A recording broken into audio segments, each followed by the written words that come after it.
Hi guys, welcome back to Ballroom Feed. Today we're going to do another hustle video and we're going to show you 3 hustle moves that you can put together that are beginner friendly in a combo. We do have tutorials up for each of these steps, breaking them down individually, so you can go ahead and check that out. But if you've already done that, now we have a nice combo you can use to put it together.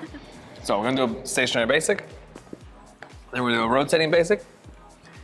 We'll do 2 sets of it to get back to the beginning.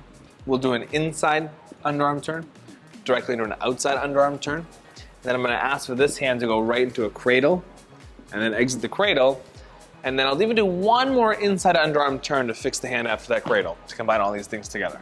So let's go through that with timing. So, 1, 2, 3, 4, 1, 2, 3, 4, 1, 2, 3, 4, 1, 2, 3, 4, 1, 2, 3, 4, 1, 2, 3, 4, 1, 2, 3, 4, 1, 2, 3, 4.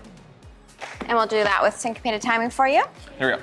And 1, 2, 3, and 1, 2, 3, and 1, 2, 3, and 1, 2, 3, and 1, 2, 3, and 1, 2, 3, and 1, 2, 3, and 1, 2, 3, and 1. Okay, we're going to show you that with music and then you can practice it with us. Crazy.